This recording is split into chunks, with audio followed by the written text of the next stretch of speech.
Ho ho ho! It's Christmas time on Commodore 64 land. It's very basic, and it's absolutely V2. Or whatever that means. So anyway, yeah, this is Psychedelic Eyeball, and welcome to this other installment of the Let's Play Random Commodore 64 games for fun and profit. Okay, maybe not the profit part, but hey, we're just gonna have to roll with this. So, once again, in order to celebrate the holidays, I'm gonna be playing a whole lot of other games, and yes, you didn't see that screen at all.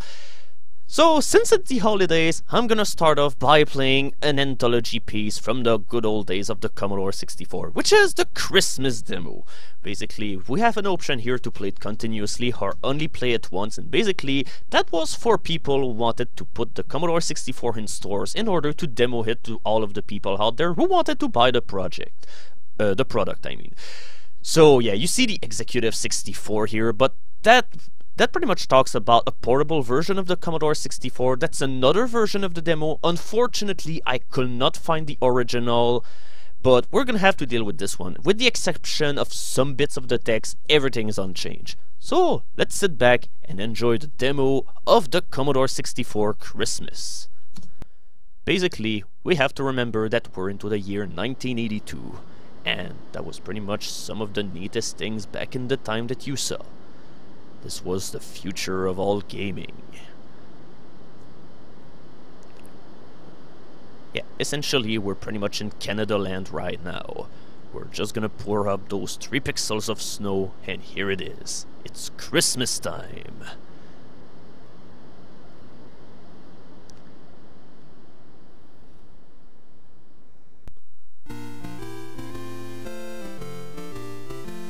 Yeah, just look at all of the nice things that you can do with a whole lot of really weird characters that belong on the Commodore 64 character set, assign them colors, and here we go, we can have a very detailed street, as well as having all of those little snow droplets which are going in the background.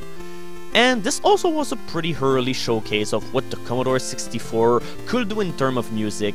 Back in the time, there was pretty much nothing that could beat this computer in terms of music.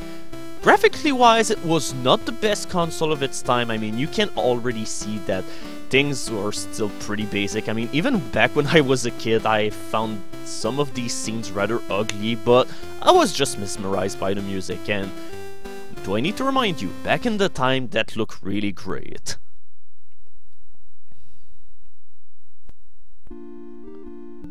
Yeah, in all of the demo, that was pretty much my one part of the demo, which I liked the most.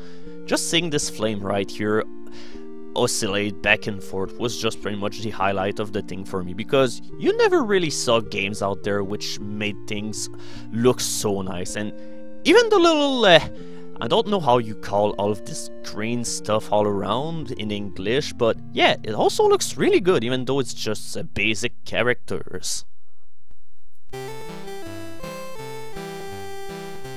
Alright, the fat bearded fellow is coming down in order to give a thrashing to all of the evildoers that are not going to get Christmas presents this year.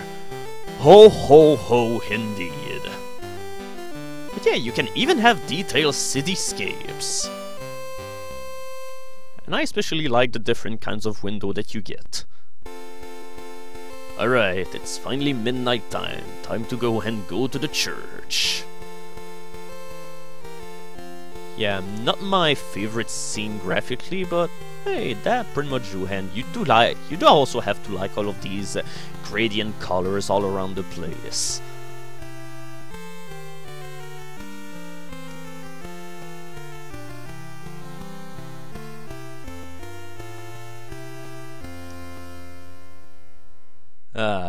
Just hearing that again just makes me happy. And that money is, that tree is full of money. Yeah, what is it with all of those bushes and Christmas trees that are made out of pounds? Yeah, this game is mercantilic indeed. And yeah, those happy dancing fellow down here are just so nice. They're just so basic, they don't have any face. Yeah, I mean, the snowman has a face, but the 2 human people don't even have anything. Here it is, the advertising campaign of our console. 64K memory, 16 colors, high resolution graphics. Yes, this thing is certainly gonna be in HD. But hey, it looked really nice for the time, especially for something that only has 16 colors. And yeah, this is where the differences in the two demo really matter, because at the bottom of the screen here, in the other thing, you had like the Commodore 64. It was the best Christmas gift for only $590 something. Yeah, do I need to remind you that you used to pay $600 in order to buy this console? But yeah. Essentially, this was a really important piece of anthology, and you can also enjoy it on YouTube on other several places. And in fact, I may just end up uploading a version that doesn't have me talking over it, if anybody is interested in doing so. So, we're just gonna start with the main programming, now that we've got our Christmas greetings out of the way. First of all, we're gonna have to go to Wrapup Land by switching our Commodore in PAL, because we're gonna play two different games that have some pretty notable differences, even though they're essentially the same game. We're gonna play Bionic Commando. But the interesting thing about this game is that there are two versions of it. I'm gonna first play the PAL version of the game, the one that only was available on Europe and which only could play on any Commodore 64 console that used the PAL format. Wait, I'm not even pressing the right button anymore. I'm kinda out of touch with all of this, and no, there's not gonna be any cheating. You know, this is against the nature of this video. But yeah, this is where Capcom all started out, baby.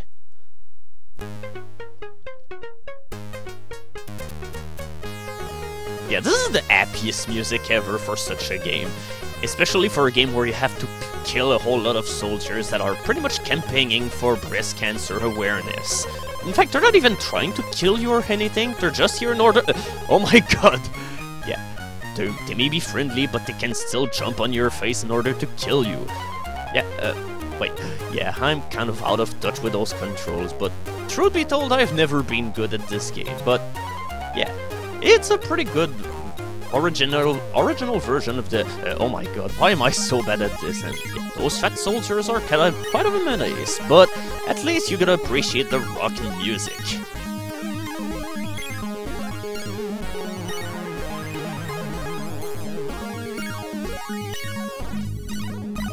Yeah, you just have to like all of those different effects that you see going on all around here. The music just becomes totally insane here.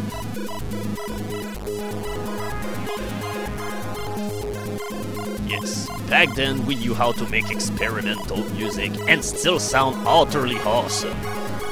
But yeah, gameplay-wise, it's not the best game around, but hey, at least it's pretty playable. It's a good map of things to come on the version that we will see onto the NES. And yeah, do I need to remind you that the music is awesome? It's so awesome, in fact, that there's no sound effects because it uses all of the sound channels.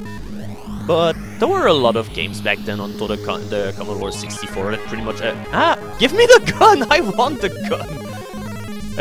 Oh my god, are you telling me that I got killed by the grenade that was tossed by this one guy, and the aftermath of the explosion is what killed me? Oh, that was a precision shot indeed. Okay, so where do I need to go? Oh, okay, I'm just wondering, if I'm just swinging around with my robe, am I actually in any kind of thing? Oh, alright. It's time for you to die in midair, my god. Oh shit. We better kill all of these dragons because they might be a menace. Alright, we finished the level. I'm actually surprised because I'm really not good at this game in the slightest. In fact, did I ever finish the first stage of Bionic Commando? I don't think I did actually, so it's gonna be brand new for me. The forefront. Yes, I can read.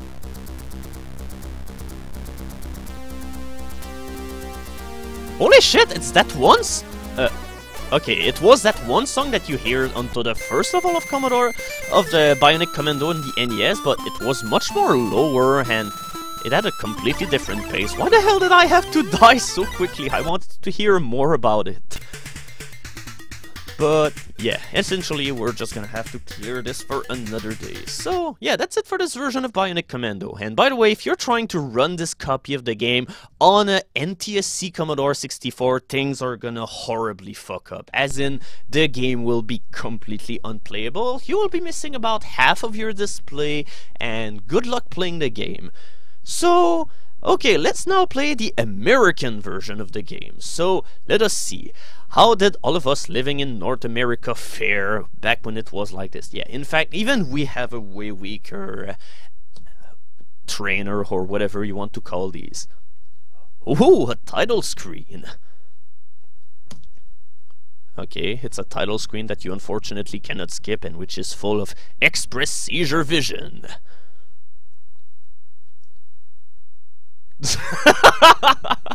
Oh, come on, how can you even take this guy seriously? Oh, and this game came out like an entire year after the other game, so who knows, maybe they actually made the game a whole lot better, maybe they added far more extra stuff.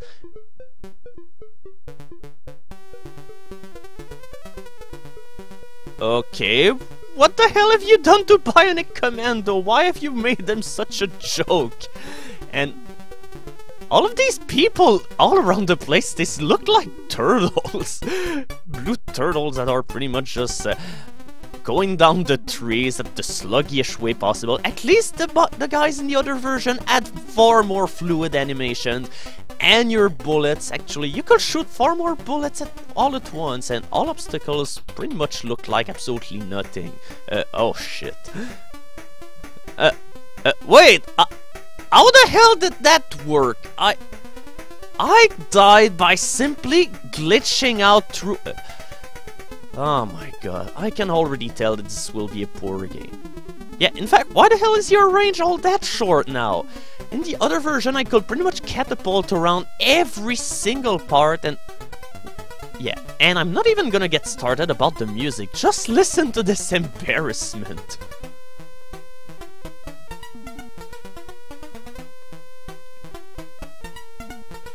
Yeah, I really want to move back to her up, because holy shit, how the hell did they budge this up so bad? I mean, in the other game I could simply vault over to the other tree, but now I can, so how the hell... oh, okay, actually you don't drop like a rock anymore. What are you doing here? Alright, he finally decided to let go of that tree. Oops. It's not like I had any kind of mean to get across this place, but is it near the level design is also a whole lot different? Oh, and yeah, remember in Bionic Commando where you were facing... okay, these are not shower faucets or whatever. No, these are beehives. I mean, it was pretty obvious in the other game that these were beehives, but hey, good luck figuring it out in America Land. In America Land, everyone is blue, like the good old flag of the USA, and finally they hover around like turtles that fall on your head. And finally, nothing absolutely makes sense. So yeah, Bionic Commando, I hope that you're enjoying the game as much as I do. I mean, don't get me wrong, blue is a much better color than pink, but why did you have to waste this color on this garbage? Okay, at least you can kill people by simply vaulting them into the face with the... ah, shit! Okay, so, can I even get to that part? Do the enemies even shoot at you? I mean, they... oh!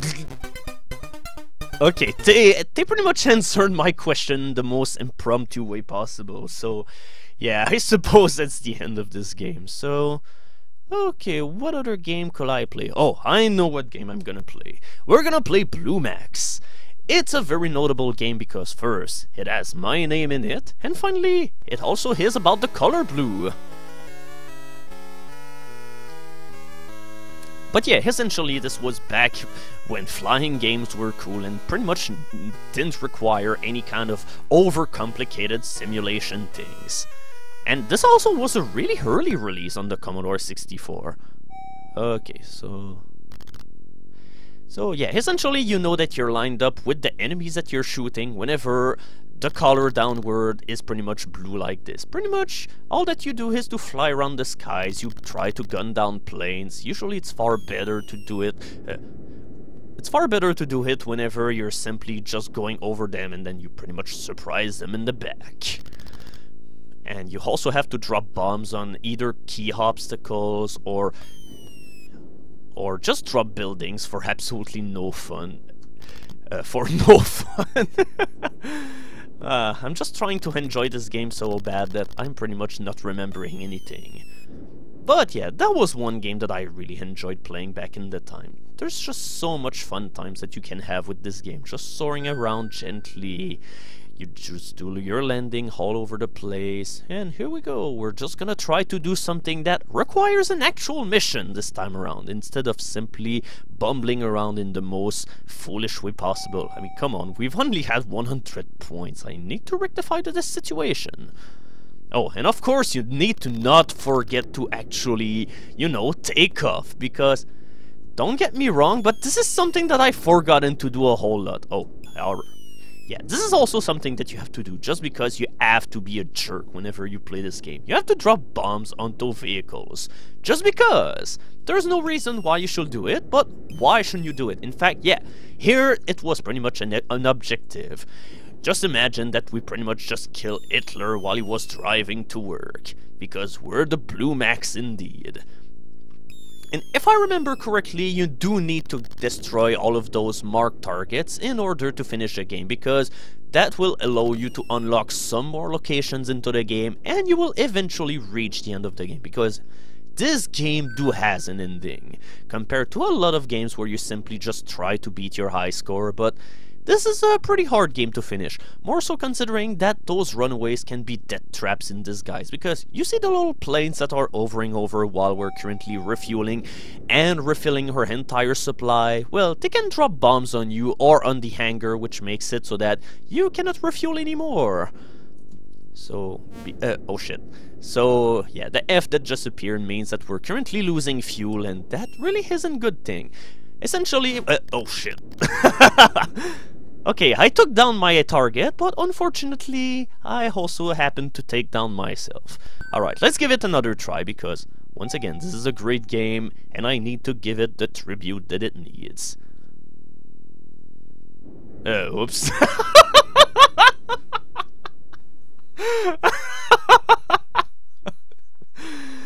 Okay. I really was a little bit distracted for a second. What the hell? Oh. Ah, shit. I happened to miss him. No. Yeah, the planes can be really tricky to gun down, but at least you get all of these markers in order to help you find out your target. The arrows which are pointing down and up means that you need to either raise your altitude or lower it, and yeah, good luck hitting those boats. I have never figured out how to do it. And yeah, those gun turrets are just so annoying, alright? Ah, no! This vehicle actually got away with its life! But you're not gonna escape me, Van! Okay, maybe you are. You've won a temporary victory, and yeah. Notice how come bombing every single person out there gives you points. Yeah, that's right. Killing the innocent is a very fundamental thing to do in warfare. Oh shit, I totally missed the warning that told me to land. Okay, that's alright. I should be able to take off again, provided that I don't get killed while I do refuel. And I'm already doing much better than the other game, because at least my performance is nowhere near as embarrassing. Alright. Sorry, just gonna fly over you, buddy. Okay, I have no clue why I had attempted to do that, because it's a pretty stupid thing. And yeah, by the way, you can gun down the gun turret by going... oh, I need to gun down this thing. Here we go. Now we're just gonna evolve somewhere further into this game. But yeah, you can... oh. Alright. Dropping a bomb in the middle of this bridge just did the trick alright. Okay, will I... oh shit. So yeah, B just means that you will not be able to randomly drop bombs whenever the game will feel like doing so. Essentially, try to avoid taking damage, because that's usually the fundamental rule in warfare. And yeah, W, I don't know what it is. I think it's wind, because sometimes your plane just decides to have a mind of its own. Yeah, when I was talking about this jerk who was trying to kill you while you're currently refueling and repairing your plane, if he happened to be just a little bit on the right, I would have been history, so I'm just hoping that I'll eventually find him and go Red Baron onto his butt. Yeah, essentially this is just wind. Alright, now this is Challenger, but the good version of it. Just in case that you never saw my first random video of the Commodore 64, that was a really bad game where you just destroyed buildings and towns for absolutely no reason because you're a humongous jerk who just happens to hate cities that are just better looking than its hometown. But yeah, we're pretty much doing the same thing here, but hey, at least you're having fun while doing it. This is pretty much the fundamental thing here. This game is fun. Oh, alright, come on. Unfortunately, this vehicle pretty much... Okay. Wait, was I destroying trees? Okay, I have no clue what the hell I was destroying, but... Alright. No. Okay. Whew.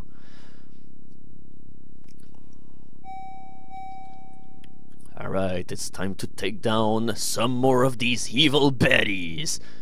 Yeah, when I was telling that eventually you do make progress to this game, but you do need to destroy those marked targets.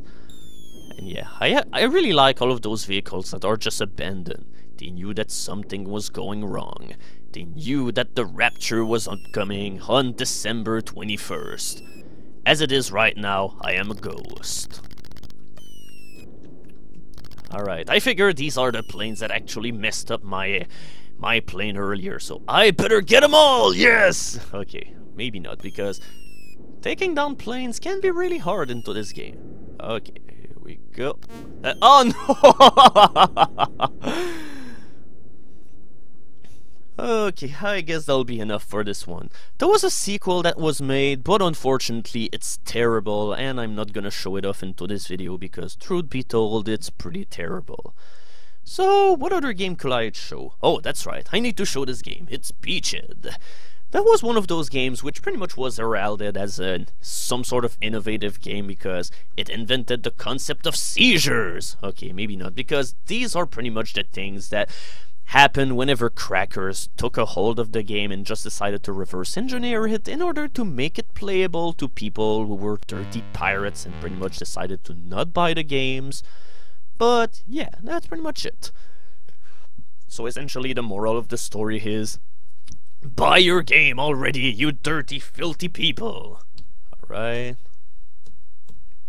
I don't know why they give you so much options to cheese the game, because this is just horrible. You don't do that. Oh, and yeah, that was another early game too, 1983. So, alright, I feel really daring, so I'm gonna go with Skill 2. So this game was kind of innovative back into the time because it pretty much was a crossover between different games. It's pretty much a naval simulation game where you just decide to take the path that you want to take.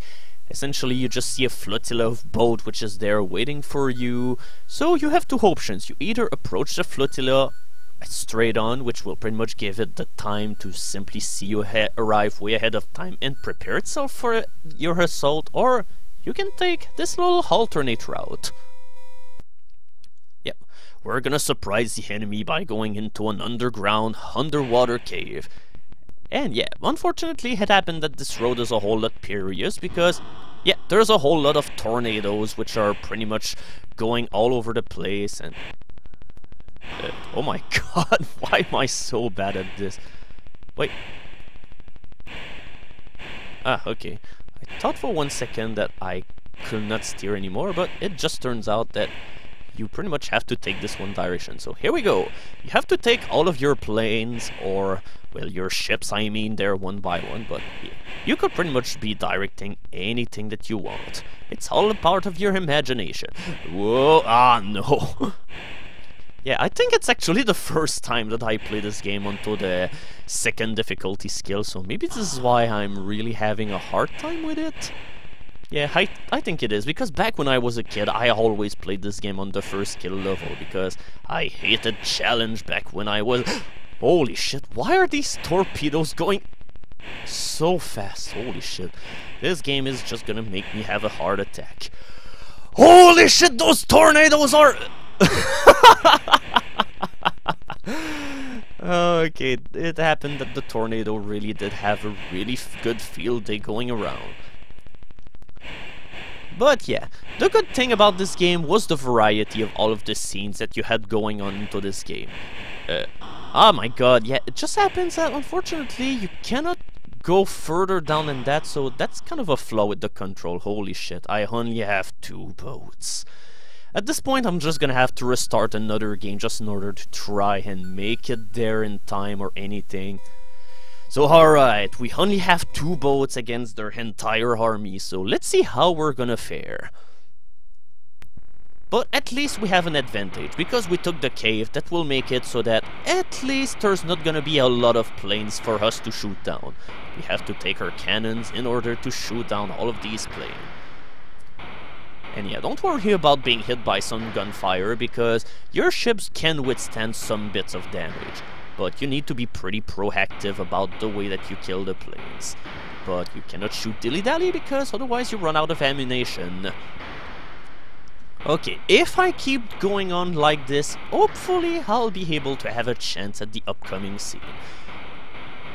And yeah, these are pretty much just your extra points, but I'm not gonna risk it, because I really must not lose any ships, because otherwise I'm not gonna have any chance to beat the other scenes of the game, because there are 2 more levels after this, or 3 if you count the final boss battle, but I'm really not gonna have any kind of chance. Oh, holy shit, I must not be stupid. Okay, maybe I will be stupid, but I need to... Ah, shit. I unfortunately missed the thing. Yeah, the only bad thing about this game is that you didn't have a damage indication, but that was 1983, so it's not as if things like that were even expected from this game, so we're just gonna overlook that. Okay, am I even gonna make it through this scene? Because I don't think I'm gonna have a whole lot of health. And the more advanced the level is, I think there's more... Oh, holy shit, we made it, but... The bad thing is, I have no possible way to pretty much screw up anything. And yeah, I have no clue why you have pretty much a ammunition gauge here, because you can only shoot 1 projectile at once here into this part. Wait, I thought that I was far more shorter than this. Okay, I need to... Oh, no. That was way too long. Yeah, unfortunately my final boat got destroyed.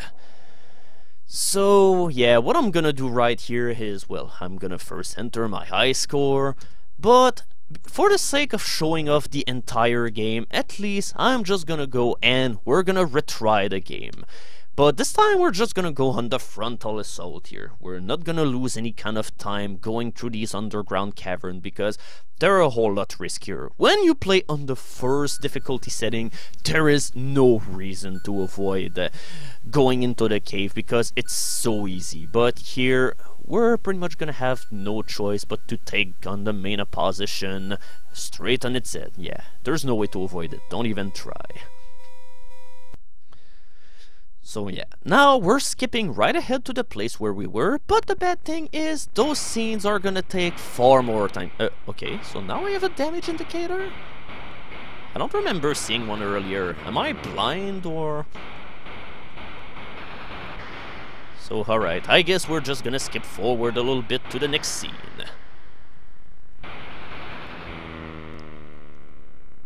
Okay, just in case that you didn't know, you need to be hit exactly 10 times by the planes in order to lose any kind of ship. And if you fail to destroy any of those planes, well, you do get 2 damage. So you need... Oh my, holy shit, why can't I hit anything anymore? Okay, alright, time to go to the next scene, please.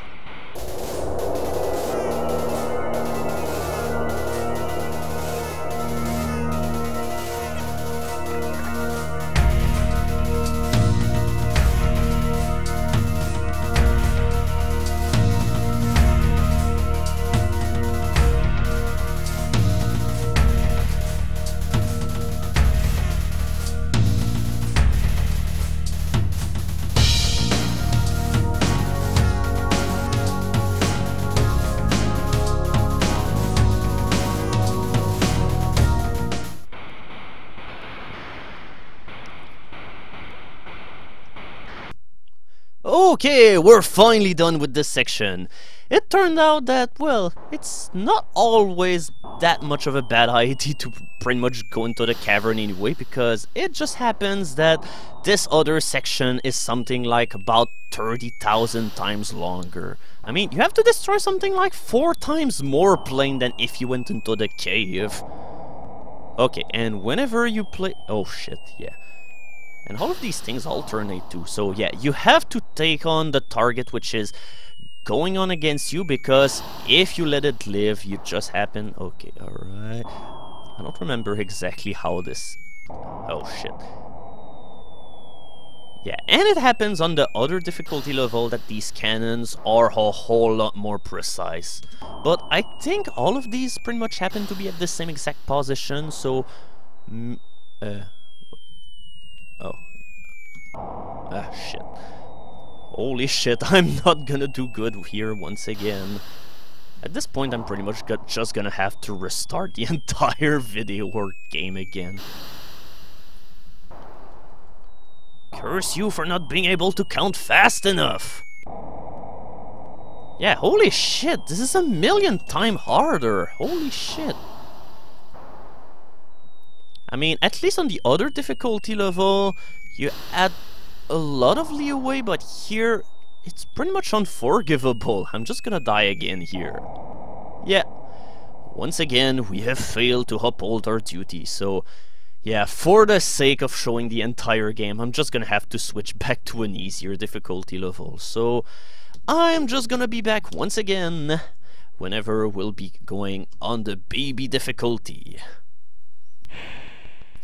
So, just in order to establish a contrast with what we've seen previously, this is the first difficulty level. On this difficulty level, things are pretty much a complete cakewalk, and yes, I'm pretty much just devastating myself, because at this point, I just think I'm almost ready to go on to another game, because I've showed it far enough, but I still want to show the final scene of this game with the epic battle against the fortress. It pretty much is a due thing, because, well...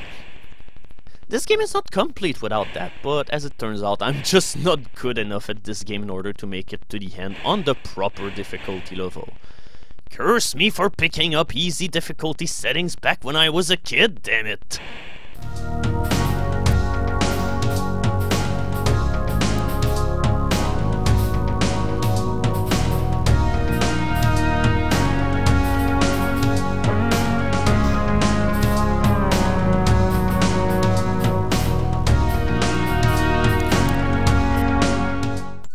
A few hours later, we're finally ready to encounter the flotilla.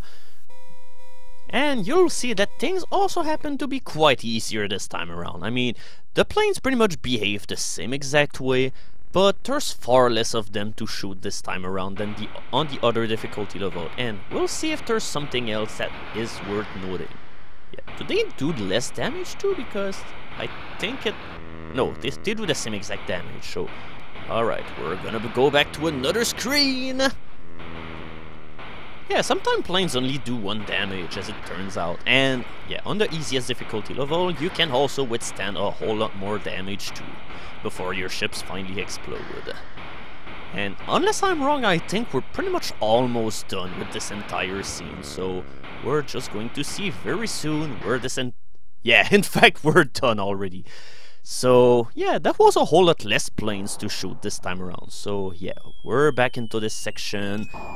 And right here, this is where things are gonna get a little bit hairy again. Okay. Essentially, each half degree pretty much compensate for something like... 2, 3, 4. Here we go. Now I'm just gonna get him. Every half degree is 100 meters, and pretty much you have to destroy every single one of these targets before they reach you, but here you can see that they're far less precise. They take something like 5 or 6 shots before they get you. So yeah, essentially this game is all about counting. Right, can I actually take on the bonus boat before it goes away? Okay, I guess not. So, okay, time to go for the least easy to hit target, because holy shit, it's so far away. And do I need to remind you that, well, you can only shoot one projectile at a time. Okay, now I don't really know where I'm heading with all of this, and I'm... Oh my god. Shit! It just overrolled too much. Yeah, in fact, I even turned up into the wrong scale, but... wait, how the hell does that work? Good job, me! I lost the plane because of my incompetence. Wait, why do I keep calling them planes? I mean, it's true that you have an aerial view and everything like this, but we're no longer here. We're pretty much just gonna do some boat fighting from now on. And then finally, once we finally get down this final boat, we're just gonna have one final challenge to go through before the final encounter. And we prevail against the flotilla.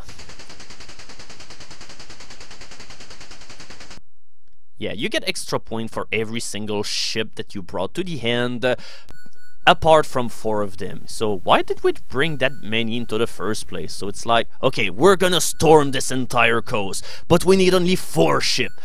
What about the rest of them, Commander? Sink them all under the sea, damn it! Follow my orders! So alright, we're gonna trudge ahead with our 4 final boats, and we're finally gonna land on coast. Yeah, the game finally changes its gameplay. We're now into the land. And now we have a whole lot of tanks, and we pretty much have to guide them one by one to the end of this obstacle course. But we're doing this for a good aim, because we're gonna have to take on one final horrible thing before we can be done with this game.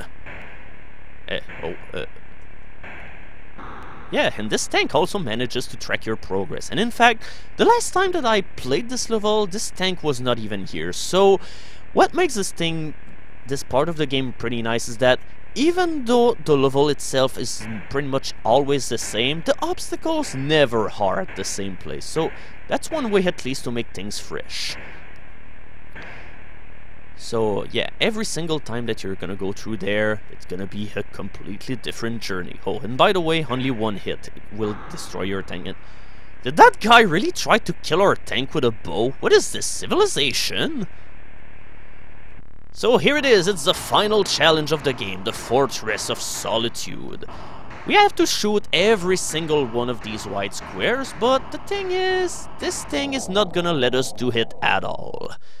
Yeah, you only have a few seconds to get a couple of shots inside it before your tank meets an ultimate doom. So we're just gonna have to do it again with another tank. And once again, you can be sure that the obstacles are gonna be in a completely different location. So we're just gonna trudge ahead through the beaches of Hoamo, or I don't remember what this state is called. Alright, the pancake turret is down. Let's go down to Breakfast Island in order to make it so that all of our soldiers will be able to eat well. Yeah, I'm pretty sure that on higher difficulty settings, you will have to fight a whole lot more enemies here. The opposition is really tame on difficulty 1, but as you've seen, the entire game is really tame on the first difficulty level. It's just a shame that I couldn't show it off on the higher difficulty settings because, well, the game becomes a whole lot more involving, but here we can also have a game that is pretty relaxing. Never was war chill before then.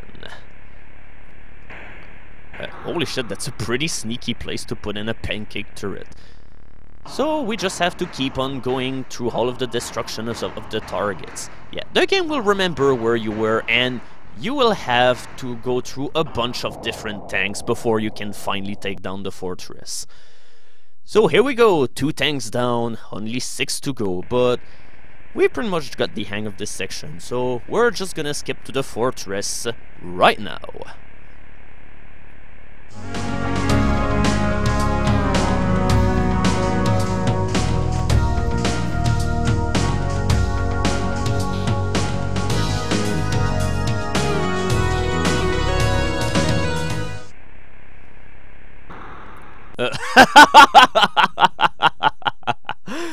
Okay, it happens that this part of the game can be eventful, because sometime we have to navigate our biggest adversary. High-to-hand coordination. This one is a doozy indeed.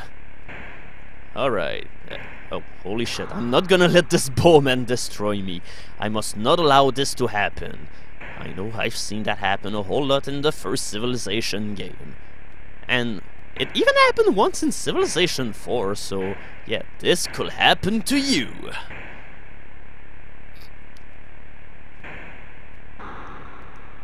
But yeah, it's worth mentioning, however, that whenever you're retrying a level, all of the obstacles that you faced the last time will also be here. So here we go, we're gonna see the same obstacles again. By this time, I'm just gonna kill off all of my tanks crashing against random puddles of water on the floor, as well then Bowman Archer, that pretty much happen to be the deadliest adversaries.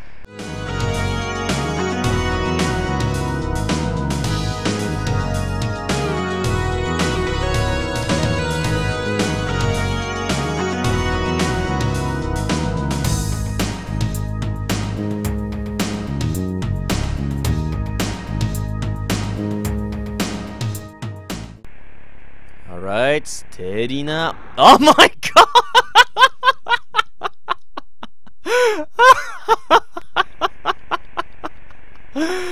Oh my god.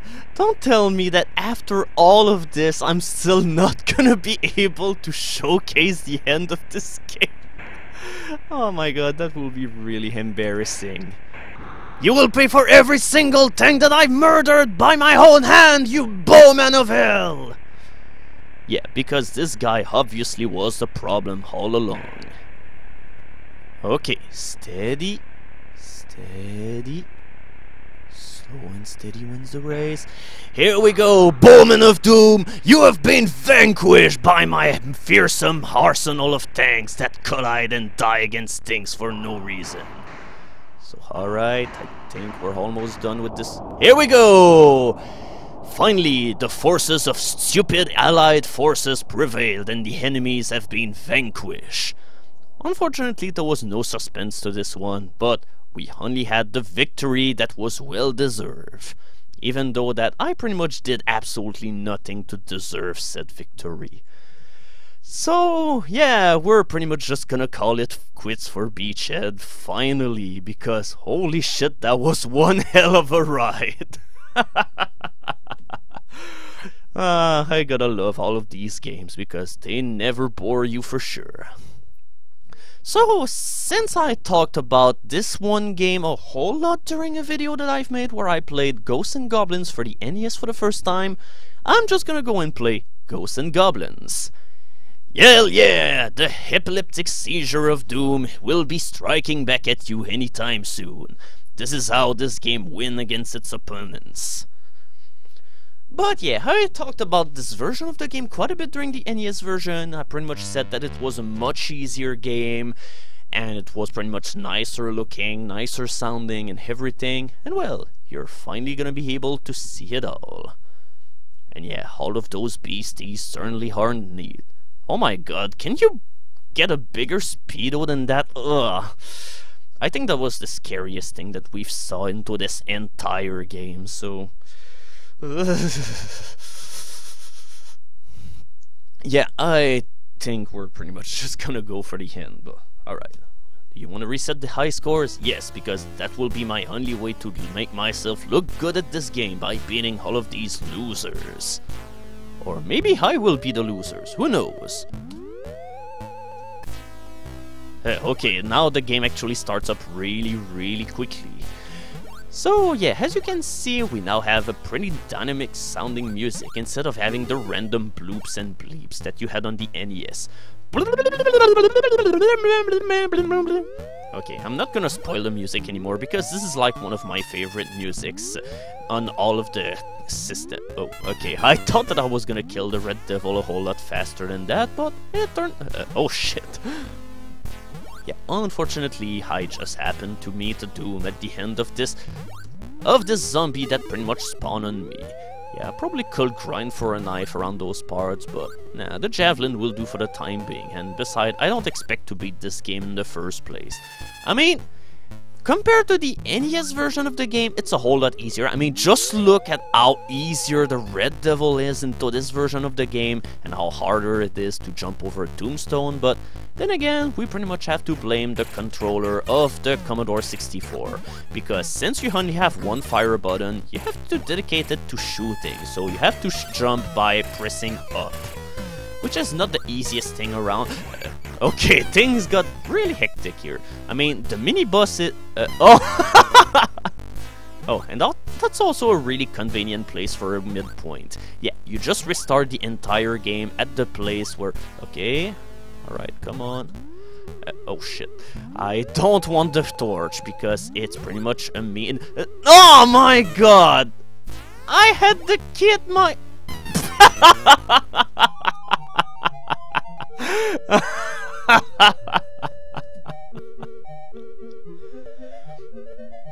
Yeah, in fact, I think this music is just mocking me.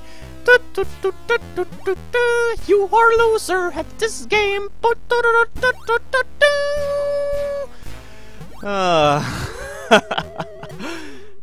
Okay, I'm really not doing anything to help my cause here.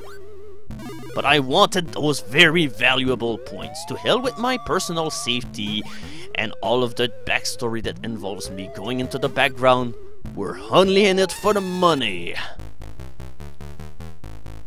I mean, this guy is still easy, but he's not to be underestimated. But once that you get the knife, he's really easy to kill. But hey, it's me who's pretty much too lazy to grind for a knife, so... Okay, things got a little bit hectic for a second. I mean, the gameplay moves definitely slower, but I don't mind the more slower pace. It just allows you to think a little bit more about your moves. As opposed to the other game, which pretty much becomes a chaotic mess and where you don't really control a whole lot of things. Yeah, in fact, did the guy even shoot into the wrong direction just now? Yeah, it's pretty much this game is trying to do everything in order to make itself easier for you. I mean, even these ghosts right here, if you remember well, you couldn't kill them at all with a frontal assault, but hey, they can kill you by just making you talk about them. Their acknowledgement will get you killed. Alright, come on. I thought for one second that he was gonna drop a knife. In fact, did these ghosts even drop items into the NES version or the arcade version?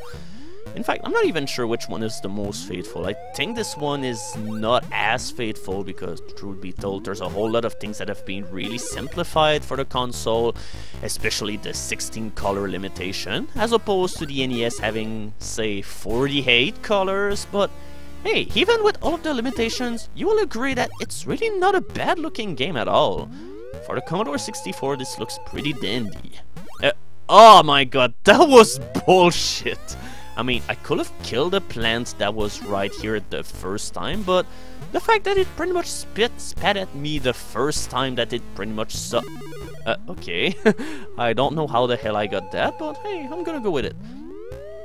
But with that said, there's one thing that will contribute to making this game a little bit harder. It's the fact that first of all, you can mess up your jumps a whole lot, and the other thing... Oh, come on, how the hell did that break my jump? I really don't understand this game at times. So, I'm just calling it right now. The rest of the video will be me just trying to get all the way here. Come on, jump, Archer! So much fun into... Oh my god, are you kidding? Yeah, the platform detection really isn't the best thing out there. So yeah, right now I'm completely naked and I'm an albinos. Hail Archer, ladies and gentlemen. He's gonna be the one who's gonna save the princess and the grail. Oh, and one fun fact about this version of the game is the fact that there's only 4 levels to the game as opposed to like 6. It's a much shorter game, but hey, it's still kinda tricky, but yeah, once again, these guys fly around a whole lot slower, you have all of the time in the world in order to pick them up, but these guys continue to be pretty tricky, and unfortunately you cannot cheese them anymore by simply shooting through the walls, so you're just gonna have to man it up. But hey, having a knife or any kind of other weapon will make no difference when you're fighting these brutes. In fact, you just have to get really, really close. Okay, this bird was just flying without flapping its wings at all. That's really impressive. The Commodore birds triumph over the NES. And finally, they're much more fashionable targets. Yeah, they're fashionable because holy shit, you want to be these fat people. Okay, they cannot shoot upwards. I think in the video I said something as in they could shoot upward, but it just happens that I'm misremembering things. Alright, it's time to fight off some gremlins that are running away from us in fear. Who's your master now? Okay, maybe not me, but... yeah, in fact, they're not even any threat whatsoever because they just fly below the floor. They can't even hurt you. And in fact, you will even see, well, that this portion of the level is a whole lot smaller too. But I'm definitely not gonna be opposed to it. But hey, at least on the flip side I got all of my time back, but yeah, right now the thing that I really need is a break and finally a way to triumph against all of these evils. Yeah, I think if you crouch you don't get killed by all of these people, but yeah, it's still pretty tricky regardless. Whew, okay, that was a close one.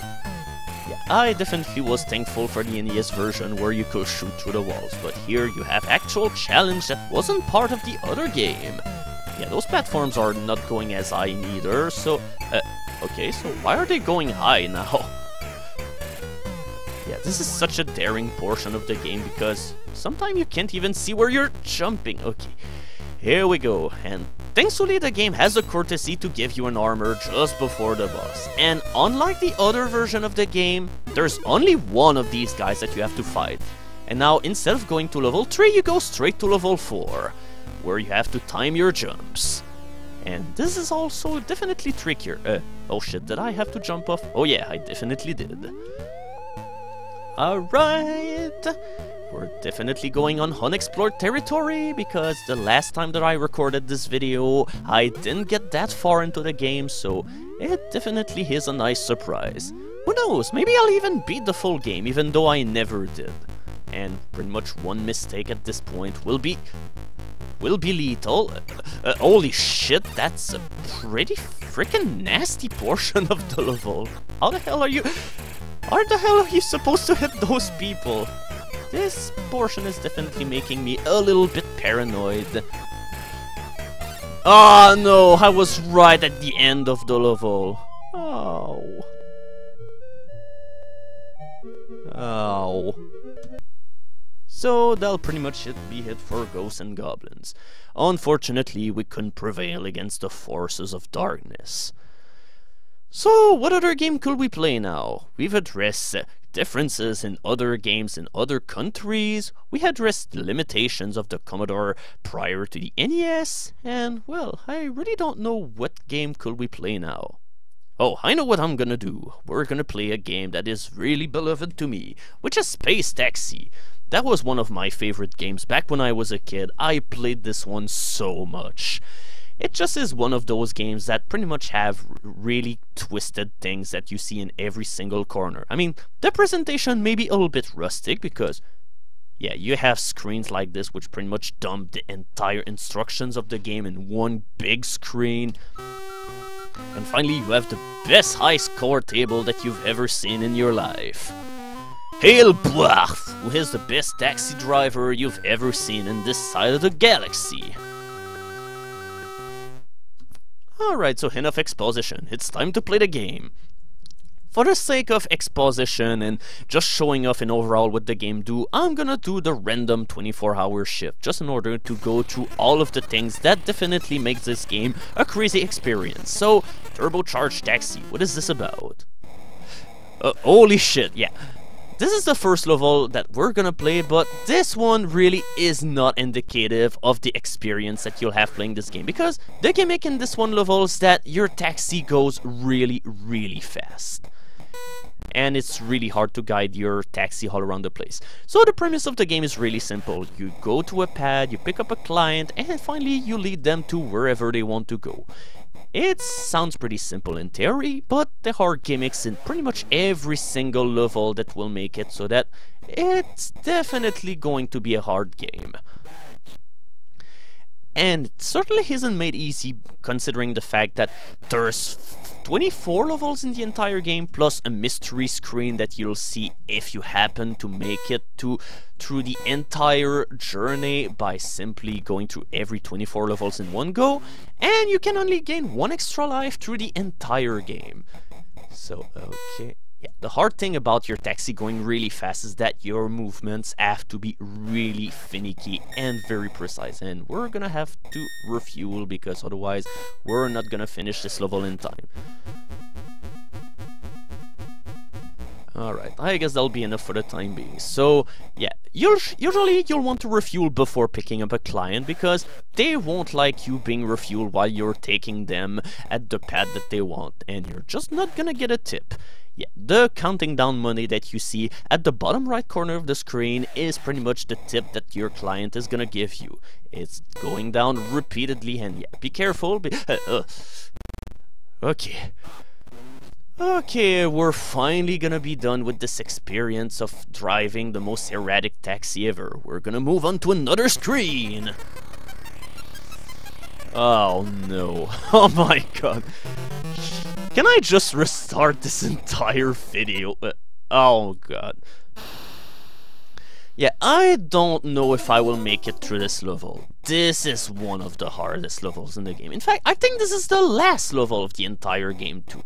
And contrary to what you might think, those chain wire fences, well, they're solid things. You cannot go through them. You have to take the entire ride around the level, and your movements have to be absolutely precise. But yeah, this is usually what the taxi handling will be like in the proper levels of the game, because the taxi will never really behave the same in every single level of the game, but usually what you're seeing right now is the norm. Yeah, and it doesn't help that there's a whole lot of... Oh, thank God! I'm really thankful for the game now, because it finally had mercy on me. But yeah, usually in every single level, before you're allowed to exit the level, you have, I think, to do as much travel as there is pads -1. But I'm just saying that out of my head because I don't know exactly, but usually that's pretty much the way it feels. But yeah, what's annoying about this level is that you have to absolutely take your time, and finally, yeah, you have to be careful with your landing, because if you land too rough, well, okay, where's pad 5? Okay, so far it looks like as if I may end up making it through this level, so who knows, maybe we'll see some more of this game. And if I game over in this level, I'm doing another playthrough, because I don't want this to be the only image that people will get out of this game, because that will be really cruel. Because unfortunately, like I said, this is one of the most boring levels of the entire game. Not only is it boring, but it's also pretty hard. Okay, it just turns out that... okay. Okay. Yeah, who knew that being a taxi driver required nerves of steel? And it's something that I really don't have. Whew. Okay, but right now I'm gonna need fuel, and I just have to get parked here around a little bit, just because otherwise... Oh. Okay, hopefully that will be enough for the rest of this level. Let's just trudge ahead really, really slowly. Okay, I figure that this will be far quicker in order to get to my destination. Hello! I hope that I didn't make you wait too much. Yes! Yes!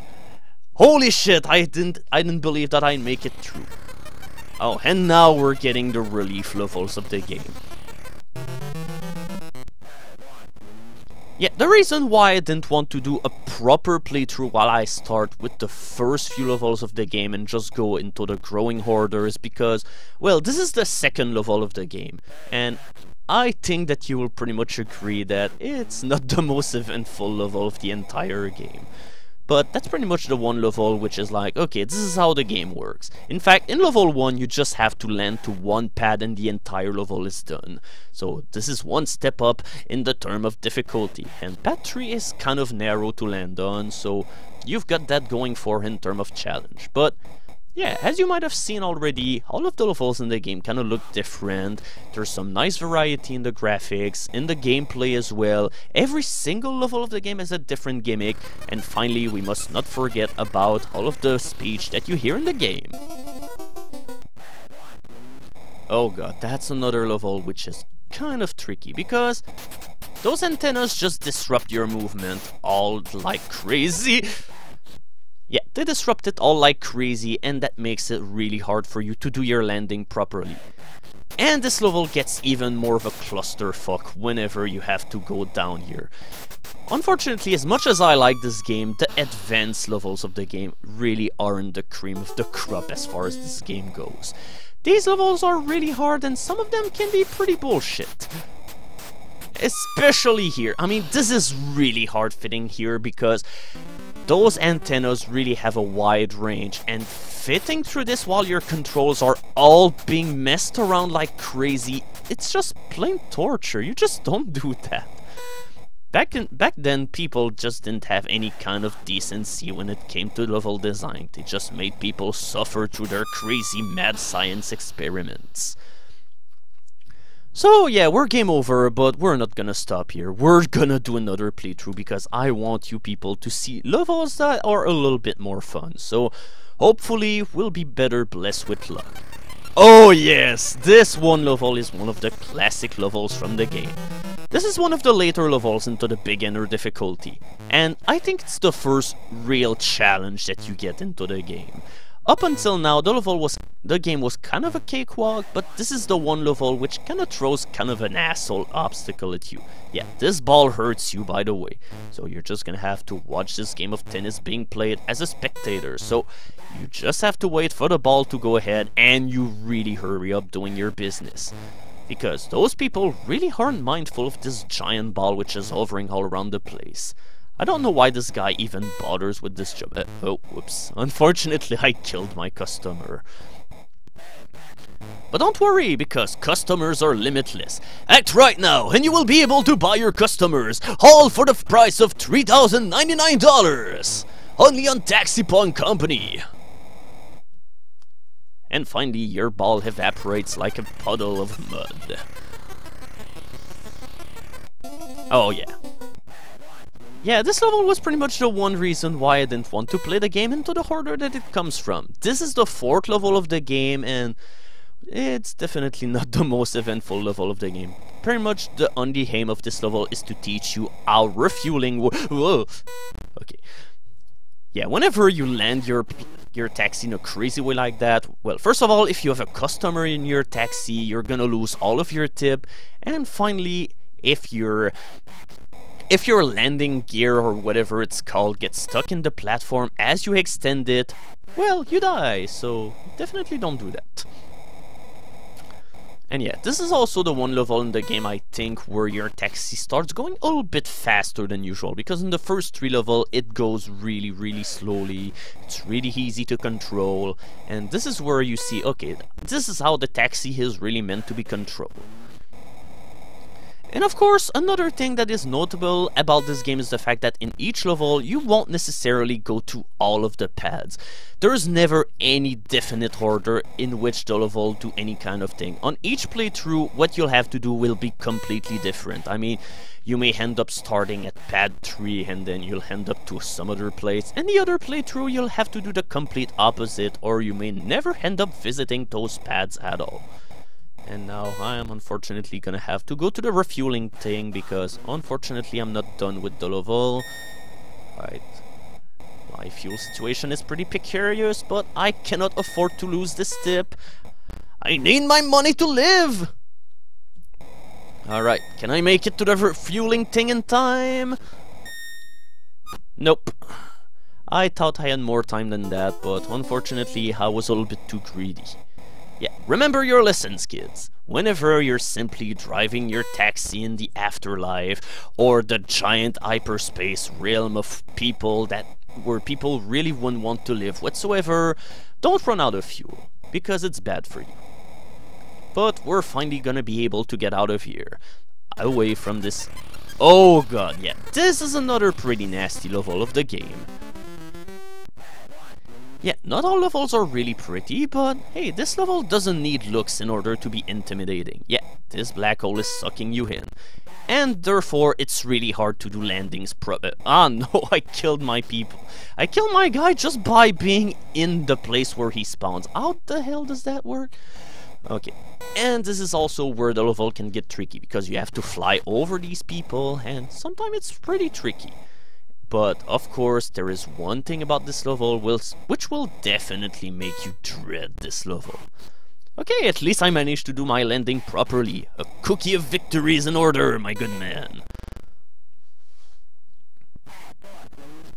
Yeah, I never tire myself of hearing the digitized speech, just doing all of these introductions and all of these directions as to where they want to go. But at least I think I'm almost done with the level. It's a really short level. For some reason they even added a refueling station on it, which is kind of needless because I'm pretty sure I'm done with the level. But oh god, okay, now this is the one part of the level which is really nasty. Alright, yeah, it's really hard to get out of the level without actually going through the walls or the floor, because everything in this game is instant kill. Okay, that's supposed to be a maze, because I don't really see the maze part of this. In fact, it even seems like a really innocent and quiet level. You just drift along really gently, you just go around, and you land on the pad. All that we need for her job is not the money of our customers. It's... oh god, it's to be tricked by having the most devious layout ever. Yeah, it's not a maze, but hey, it's a pretty precarious pad indeed.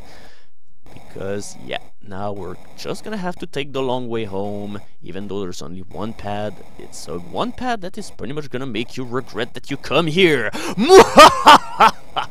Okay, sorry. I thought for 1 second that I was a devious person. Alright, yeah, this level is the second level of Advance for some reason. It's really not a hard level in the slightest. Holy shit, are we getting all of the levels in the game that only have one pads? Well, I hope so, because it just means that I'll be able to show even more levels in the game. So, thank you very much.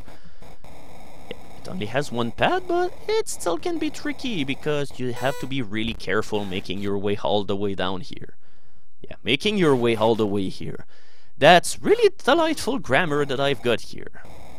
But hey, at this point it's pretty much par on the course for me to have bad grammar into the videos, so I probably shouldn't be too upset about this turn of event. But yeah, the notable thing, at least about the random mode, is that you'll never get the same level twice, and you'll always play the 24 levels of the game in a completely random orders. And in fact, that was the only way where I ever played and finished the game in only one go, because playing it on the harder difficulty setting, it's just like, you'll be going through the easier levels without any kind of problem, but at one point you'll hit all of the really hard levels of the end game, and at this point you'll pretty much be, holy shit, what am I doing? What am I gonna do? I don't know, I just feel as if playing the game on random makes it a little bit easier, even though that you do get the random bumps in the road. And yeah, who the hell will actually live onto the middle of this battlefield? Yeah, pad 2 and 6 are the most dangerous one of the bunch, because the cannons can shoot up here. Right, come on, get out of here. But yeah, levels like these, however, are really fun. That was pretty much for me the appeal of Space Taxi. All of the levels were any kind of semblance of sanity is pretty much abandoned just in order to create the most absolutely absurd places where pretty much nobody will want to live. Alright, I'm just gonna go on the balcony, time to read the news, time to avoid this missile which is going on my head. Yep, all in all, just a quiet day at the office. Yeah, even though this level has 7 pad, it goes on really fast because the only obstacle here are the bullets. Oh, this one level is pretty neat. It's pretty neat, but at the same time, it kind of is tedious because, yeah, you can see right now, okay, this is the easiest level ever, right? Because there's only one pad. But there is one surprise to this one level. Oh. Okay, it turns out that we're gonna see the surprise, yeah. There are more pads which are growing. And the interesting thing about this level is, if you finish the level fast enough by making the customer climb in your taxi before the other pads appear, then the level will immediately end because there's no other pads for him to go. At least you gotta enjoy the fact that the designer was smart enough to see this not this oversight, but to see this possibility happening. Oops. I was too busy honking my horn and my landing gear that I pretty much was in no kind of situation whatsoever. But yeah, unfortunately that's another one of the long levels of the game where there's not a whole lot of thing happening, but at least the gimmick behind the level is really, really cool. And that's pretty much what Space Taxi is all about in the end. Cool gimmicks. Well, mostly cool. There is some exceptions to the rule, like that one level with the interference, or the one level with the moving platform where it took forever to get anywhere, but hey, you always need some obstacles into your life. You cannot be a successful taxi driver if you're simply just gonna be around slouching on your job and do absolutely nothing interesting with your time. And at least we don't have a whole lot of mileage to do, which is a fun thing to do. So either way, this will pretty much be the last game of the episode, just in case that you haven't guessed already. And beside, I think this entire thing have gone on for definitely some time, so I'm pretty much just gonna stop it whenever I get a game over. Who knows, maybe we'll even get a full LP out of this. We'll just see about that. I doubt it though. Okay, now I'm just getting all of the easy levels of the game, so at one point I'm just gonna end up into impossible land and everything will just crumble on my face and everything will go horribly bad. Yeah, right here, this is level 3 of the game. We've pretty much got almost every easy level in the book and, well, unfortunately that's kind of not of a good thing. We've went through pretty much the third of the game, but I don't know. I don't think that we have seen the best levels of the game yet, although Taxi Pong was an awesome level. So anyway, we're just gonna continue our journey forward into the cityscape. At least we're gonna enjoy the fact that every level at least looks completely different from each other. Alright, we've got an extra taxi for being such a delightful workman. And by the way, this is the only extra life that you get in the entire game. You're not gonna get another extra taxi whenever you get 600 bucks. Oh no, that's the only kind of slack this game is gonna cut you. So in order to see the mystery screen of this game, you're gonna have to work really hard for it. Okay, so I got a whole lot of easy levels in a row, so it's time to stop the bullshit. It's now time to go for the real man level. So, yeah, why is this a real man level? Yeah, you cannot go through this thing at all, unless that you simply do a very daring maneuver. You have to go really fast. Yeah, and sometimes this thing doesn't even work. I really don't like this level in the slightest. I really don't know how the physics of this one level work, but essentially what you have to do is to take a really high speed burst and you have to slam against this invisible barrier so hard that you will break through, but it's really hard. Yeah, and then just in order to add even more salt in the wound, you also have to deal with this one section. Your taxi is much more affected by gravity. It moves 1,000,000 times faster than in most other levels, and you have to maneuver through all of these very tiny spaces. Yeah, this level is not for beginners. Oh no. Even just landing on those random pads is just really, really hard. Okay, can I do it again? No, I can't! Because I don't know how the hell this gate business works at all. Yeah, I think this is where our playthrough is gonna stop, unless the game decides to have mercy on me and give me pad 4, 6, and 7. Alright, 4, 6, 7! Ow, come on. I don't want to break to this barrier anymore. I'm a poor taxi driver who cannot afford electromagnetic shielding in order to protect me from outer space. Oh, thank God, the guy just spawned at the right place. Alright, so time to go for the good old workplace, I guess. Alright, time to go to the bottom town, the place where all of the rejects hang out, where they cannot hope, maybe? Where they cannot hope to ever see sunlight. Because sunlight is a thing that you have to pay for, my good friend. Holy shit, am I actually gonna make it through this level after all? I don't know. Yes! Holy shit, I can't believe that I've made it through. Things really are shaping up for me. And now we're rewarded with an easy level. Well, it's not really well, no, it's an easy level. The only bad thing about it is that it's completely random. And finally, just to illustrate the completely trans-dimensional aspect of this level, holy shit, this level is an eyesore.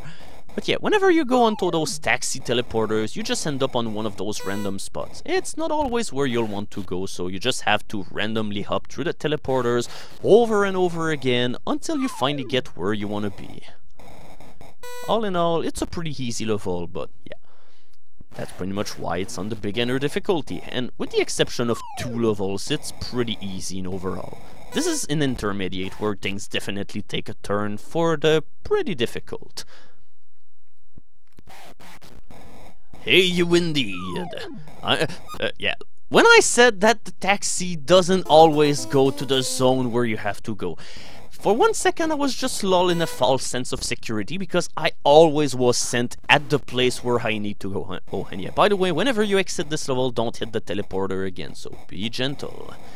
Just take this taxi hop for a ride like a gentle kitten. Oh, alright, it's now time to play a small version of Bullet Hell the Shooter. Or Bullet Heaven! Yeah, this level pretty much implies shooting stars in the most literal way possible.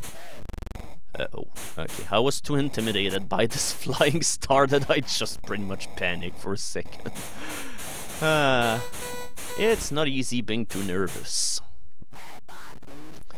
So alright, so anyway, we're pretty much halfway through with the game. Holy shit, I didn't expect that I'd do so much millage out of this game, considering that on my first attempt at recording this video, I only made it about 5 levels in, but yeah, at this point I pretty much was like, okay, but at least until this one playthrough, I had good levels, as opposed to be like, oh, we're gonna get 2 bullshit levels that take forever to beat.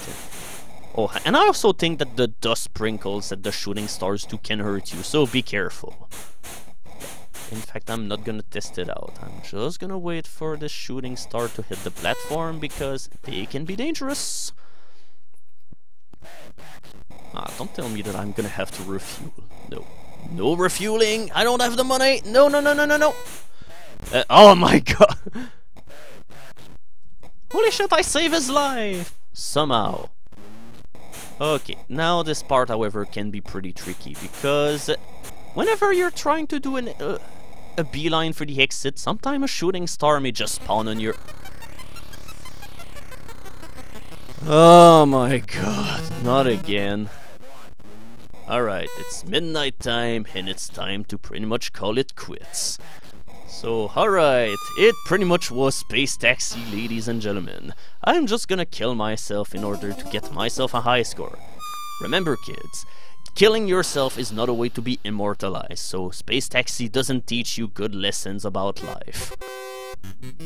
So alright, we're finally done with this video, so I'm gonna wish to all of you a happy Christmas or happy holidays or whatever you celebrate until you're part of the world.